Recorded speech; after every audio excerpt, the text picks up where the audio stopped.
Hi viewers, நாளைக்கான எபிசோடில் என்ன நடக்கலாம்னு சொல்லிட்டு பார்க்கலாம். வீடியோக்குள்ளே போகிறதுக்கு முன்னாடி நம்ம சேனலில் லைக் அண்ட் சப்ஸ்கிரைப் பண்ணிவிட்டு கொஞ்சம் சப்போர்ட் பண்ணுங்கள். வாங்க இப்போ வீடியோக்குள்ளே போகலாம். எபிசோட் ரொம்பவே பரபரப்பாக போய்கிட்டு இருக்கு. மேடையில் நம்ம ககன் வந்து தாரா கழுத்தில் தாலி கட்டுறதுக்கு உட்காடுறாங்க. அதுக்கு முன்னாடி நம்ம ககன் வந்து தாரா கிட்ட கேட்குறாங்க, இங்கே பார் தாரா, நான் உனக்கு கொடுத்த வாக்கம் மீற மாட்டேன், ஆனால் என் கல்யாணத்துக்கு முன்னாடியே பூரி கழுத்தில் தாலி ஏறணும் அப்படிங்கிற மாதிரி சொல்ல, அதுக்கு தாரா சொல்கிறாங்க, இல்லை முடியாது ககன், எனக்கு நல்லாவே தெரியும், எனக்கு என்னமோ பூமி இங்கே இருந்துக்கிட்டே ஏதோ ஒரு வேலை பார்த்துக்கிட்டு இருக்கா, அதனால நீ என் கழுத்தில் தாலி கட்டினதுக்கு அப்புறம் தான் நான் பூரி கழுத்தில் எங்கள் அண்ணனை தாலி கட்ட விடுவேன் அப்படிங்கிற மாதிரி சொல்ல, அதுக்கு நம்ம ககன் சொல்கிறாங்க, இல்லை தாரா, நான் சொல்கிறத கேளு, எப்பயுமே என் தங்கச்சி கல்யாணத்தை பார்த்ததுக்கு அப்புறம் தான் நான் கல்யாணம் பண்ணிக்கணும்னு நான் நினச்சிக்கிட்டே இருந்தேன், என்னோட ஆசை நிறைவேறணும் அப்படிங்கிற மாதிரி நம்ம ககன் சொல்ல, அதை கேட்டுட்டு நம்ம தாரா சொல்கிறாங்க, சரி நீங்கள் இவ்வளோ கெஞ்சி கேட்குறனால நான் அதுக்கு ஒத்துக்கிறேன், ஆனால் பூரி கழுத்தில் என் அண்ணன் தாலி கட்டின அடுத்த நிமிஷமே நீங்கள் என் கழுத்தில் தாலி கட்டணும் அப்படிங்கிற மாதிரி சொல்ல, அதுக்கும் ககன் வந்து ஒத்துக்கிறாங்க. நல்லபடியாக பூரியோட கல்யாணம் நல்லபடியாக முடிஞ்சிருது. எல்லாருமே ரொம்ப சந்தோஷமாக அச்சதெல்லாம் போடுறாங்க. அது மட்டும் இல்லாமல் நம்ம தாரா வந்து ககன் கிட்ட சொல்கிறாங்க, என்ன ககன், என் கழுத்தில் தாலி கட்டுங்க அப்படிங்கிற மாதிரி சொல்ல, அப்போது பூமிக்கு மனசெல்லாம் ஒரு மாதிரி படப்படன்னு அடிச்சுக்குது. அப்போது நம்ம சாரதா வந்து பூமி கிட்ட சொல்கிறாங்க, பூமி எனக்கு ரொம்பவே பயமாக இருக்குது அப்படிங்கிற மாதிரி சொல்ல, உடனே பூமி சொல்கிறாங்க, கவலைப்படாதீங்க அத்தை, இந்த கல்யாணம் நடக்காது அப்படிங்கிற மாதிரி சொல்லிக்கிட்டு இருக்கும்போது நம்ம ககன் வந்து அந்த தாலியை கையில் வாங்கிட்டு அப்படியே கண்ணீர் மல்க நம்ம பூமியை தான் நினச்சிக்கிட்டு இருக்காங்க. பூமி பேசின பேச்சு எல்லாத்தையுமே நினச்சி பார்த்துக்கிட்டு இருக்கா. அப்போ தாராவுக்கு வந்து பொறுமை தாங்க முடியல. ககன் கிட்ட சொல்கிறாங்க, என்ன ககன், தாலியை கையில் வச்சுட்டு என்னத்தை நினச்சி பார்த்துருக்கீங்க அப்படிங்கிற மாதிரி கேட்க, அப்போது நம்ம ககனால் எதுவுமே பேச முடியல. துரு வந்து சொல்கிறாங்க, என்ன ககன், தாரா கழுத்தில் தாலி கட்டுறதுக்கு நீங்கள் ரொம்ப யோசிக்கிறீங்க போல், உங்கள் பேச்சை கேட்டு தானே நான் பூரி கழுத்தில் தாலி கட்டினேன், நீங்கள் பண்ணுறது நியாயமா, என் தங்கச்சி கழுத்தில் தாலி கட்டுங்க அப்படிங்கிற மாதிரி சொல்ல, இதை கேட்ட ககனுக்கு முடியவே இல்லை. இல்லை, என்னால் முடியாது, என்னால் பூமியை மனசில் வச்சுக்கிட்டு உன் கழுத்தில் தாலி கட்ட முடியல தாரா அப்படிங்கிற மாதிரி சொன்னோன்னுமே தாராவுக்கு சமக்கமாக வந்துருச்சு.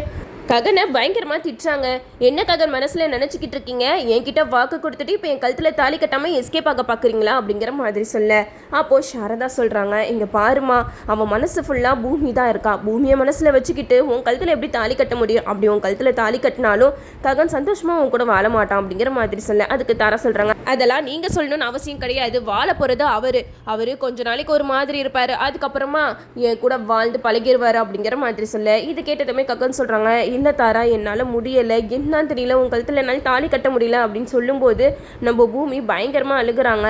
அப்போ தான் நம்ம பூமி வந்து தாரா கிட்ட சொல்கிறாங்க, தாரா, இதுக்கு மேலேயே நீ ககனை கல்யாணம் பண்ணிட்டு சந்தோஷமாக வாழ போறியா, உன்னால் கண்டிப்பாக சந்தோஷமாக வாழவே முடியாது அப்படி இப்படின்னு சொல்லிட்டு பூமி வந்து தாரா கிட்ட பேசிக்கிட்டு இருக்காங்க.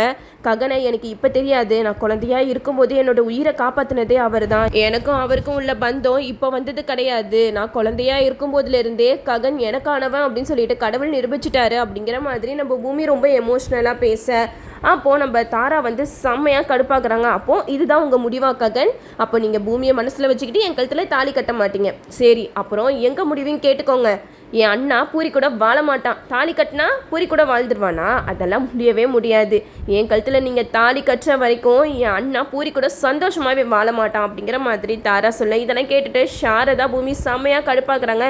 என்ன உங்கள் மனசில் நினச்சிக்கிட்டு இருக்கீங்க, அப்போது ககன் வந்து தாரா கழுத்தில் தாலி கட்டணுன்றதுக்காக தான் துரு வந்து பூரி கழுத்தில் தாலி கட்டினாரா, அப்போது ஒரு கடமைக்காக தான் தாலி கட்டியிருக்காரு அப்படிங்கிற மாதிரி சொல்ல, இதை கேட்டதுமே துரு சொல்கிறாங்க, ஆமாம், நான் பூரியை கல்யாணம் பண்ணிக்க சம்மதிச்சதுக்கு காரணமே தாரா தான், தாராவுக்கும் ககனுக்கும் கல்யாணம் நடக்குன்ற நம்பிக்கையில் தான் நான் பூரியவே கல்யாணம் பண்ணிக்க சம்மதிச்சேன் அப்படிங்கிற மாதிரி சொல்ல, அதுக்கு நம்ம பூமி சொல்கிறாங்க, அப்போது நீங்கள் பூரியை விரும்பி தாலி கட்டலை அப்படிங்கிற மாதிரி கேட்கும்போது துரு வந்து அமைதியாக இருக்காங்க. அப்போது சாரதா சொல்கிறாங்க, பூரி பாத்தியா, இவங்க பேசுகிற பேச்செல்லாம் கேட்டியா, உன் கழுத்தில் ஒரு கடமைக்காக தான் இவர் தாலி கட்டியிருக்காரு, அப்படி ஒரு குடும்பத்தில் போய் நீ வாழ்ந்து என்னத்தை பண்ண போகிற, வேண்டாம் பூரி, உனக்கு அந்த வாழ்க்கையே வேண்டாம், உன் அண்ணன் உனக்காக அவனோட காதலே மறந்துட்டு தாரா கழுத்தில் தாலி கட்டினான்னு போயிட்டான், ஆனால் அவனோட தியாகம் எதுவுமே பெருசாக தெரியல, பாத்தியா இப்போ தான் இவங்களோட சுயரூபெல்லாம் வெளியில் வருது, இப்படி ஒரு குடும்பத்தில் நீ சந்தோஷமாகவே வாழ முடியாது அப்படிங்கிற மாதிரி சொல்ல, இதை கேட்ட பூரி சொல்கிறாங்க, இல்லைம்மா நான் வரமாட்டேன், இவர் என் கழுத்தில் தாலி கட்டிட்டாரு, அவருக்கு விருப்பம் இருக்கோ இல்லையோ நான் அவரோட தான் வாழ்ந்தாகணும் அப்படிங்கிற மாதிரி சொல்ல, அப்போ சாரதா அழுகுறாங்க, ஏன் புரிய உன்னோட முடிவை மாற்றிக்க மாட்டேன், இப்படி ஒரு வாழ்க்கை வேண்டாமா, உனக்குன்னு ஒரு நல்ல வாழ்க்கையை நாங்கள் அமைச்சு தரோம் அப்படிங்கிற மாதிரி சொல்லும்போது பூரி எதையுமே காதில் வாங்கிக்க மாட்டேங்கிறாங்க. அது மட்டும் இல்லாமல் கிருஷ்ணா வந்து அடிப்பட்ட ஹாஸ்பிட்டலில் இருப்பாங்க. அப்போது மீராவுக்கு வந்து ககன் மேலே தான் சந்தேகமாக இருக்கும். கண்டிப்பாக ககன் தான் ஏதோ ஒரு கோவத்தில் இவர் இப்படிலாம் பண்ணிட்டான் அப்படின்னு சொல்லிட்டு போலீஸில் கம்ப்ளைண்ட் கொடுத்துருவாங்க. நம்ம ககனை அரெஸ்ட் பண்ணுறதுக்காக போலீஸ் மண்டபத்துக்கு வந்துடும். போச்சு விளங்குச்சு. தாரா வந்து எப்படியாவது முகூர்த்த நேரம் போனாலும் பரவாயில்ல, ககன் என் கழுத்தில் தாலி கட்டியே ஆகணும் அப்படின்னு சொல்லிட்டு ஒத்த காலில் அடமண்ட்டாக இருந்தாங்க. ஆனால் கடைசி நேரத்தில் போலீஸ் வந்து என்ட்ரி கொடுக்குறாங்க. மீரா சொல்கிறாங்க, சார் அந்த ககனை அரெஸ்ட் பண்ணுங்க, என் புருஷனுக்கு அடிபட்டுருக்குன்னா அதுக்கு காரணம் இந்த ககன் தான் அப்படின்னு சொல்லிட்டு சூர்யாவை வச்சு ககனை அரெஸ்ட் பண்ண வைக்கிறாங்க.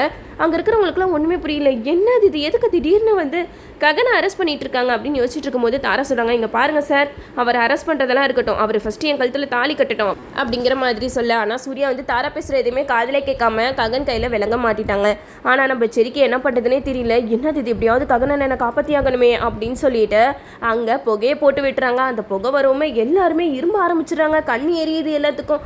அதனால நம்ம ககனை இப்போ தான் காப்பாற்றுறதுக்கு சரியான நேரம் அப்படின்னு சொல்லிட்டு நம்ம செரி வந்து பூமி ககன் 2 பேருமே கூட்டிகிட்டு வெளியில் போயிடுறாங்க.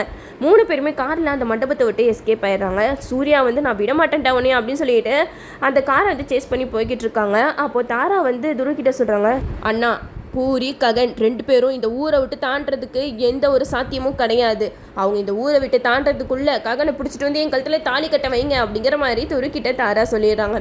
இந்த சைடு நம்ம செரி ககன் பூமி 3 பேருமே அந்த காரில் எஸ்கேப் ஆகிட்டு இருக்கும்போது சூர்யா வந்து அந்த காரை மறக்கி பிடிச்சிடுறாங்க. ஆனால் நம்ம ககன் பூமி 2 பேருமே அங்கேருந்து தப்பிச்சு வேறு டெம்போ மாதிரி ஒரு ஆட்டோவில் ஏறி போய்கிட்டு இருக்காங்க. அப்போ தான் ககன் வந்து பூமி கிட்ட சொல்கிறாங்க, எல்லாம் ஏன் தப்பு தான் பூமி, என்னோட அவசர புத்தினால பார்த்தியா இப்போ எவ்வளோ பெரிய பிரச்சனை ஆகிடுச்சுன்னா அப்படிங்கிற மாதிரி ககன் ரொம்ப எமோஷ்னலாகி அழுகிறாங்க.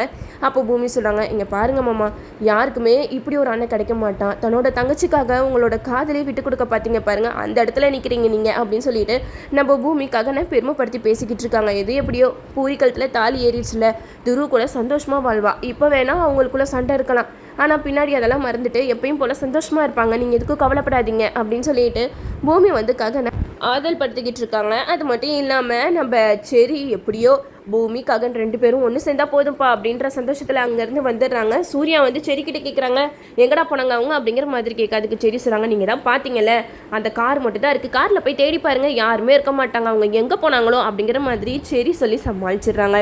இந்த சைடு சூர்யா வந்து நினைக்கிறாங்க, நான் விட மாட்டேன்டா உன்னை, இதுதான் உனக்கு கடைசி நாள், கண்டிப்பாக என் கையாலே உன்னை சாகடிக்க தான் போகிறேன் அப்படிங்கிற மாதிரி நம்ம சூர்யா வந்து ககனை கொல்லாமல் விட மாட்டேன் அப்படின்னு சொல்லிட்டு காட்டுக்குள்ளே தேடி போகிறாங்க. இந்த சைடு பார்த்தா நம்ம ககன் பூமி 2 பேருமே காட்டுக்குள்ளே ஜாலியாக இருக்காங்க. அங்கே இருக்கிற தண்ணியெல்லாம் குடிச்சிக்கிட்டு 2 பேருமே ஒருத்தர் ஜாலியாக இருக்காங்க. அப்போ நம்ம ககன் வந்து பூமி கிட்ட சொல்கிறாங்க, பூமி யாருமே இல்லாத இந்த காட்டுக்குள்ளே நீயும் நானும் மட்டும் இருக்கிறது ஒரு தனி சந்தோஷம்தான் இல்லை அப்படிங்கிற மாதிரி நம்ம ககன் வந்து பூமி கிட்ட சொல்லிக்கிட்டு இருக்காங்க.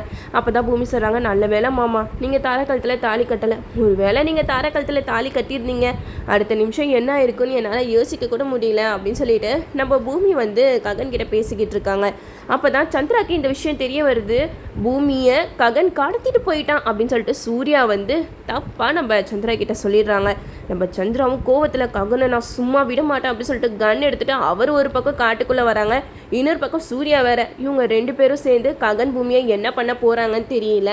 இதுக்கப்புறம் கதைக்களத்தை எப்படி கொண்டு போய் போகிறாங்க சொல்லிட்டு நம்மளும் வெயிட் பண்ணி பார்ப்போம். ஓகே வியூவர்ஸ், என்னோட ரிவ்யூ உங்களுக்கு பிடிச்சிருந்தா லைக் பண்ணுங்கள், மறக்காம நம்ம சேனலை சப்ஸ்கிரைப் பண்ணிடுங்க.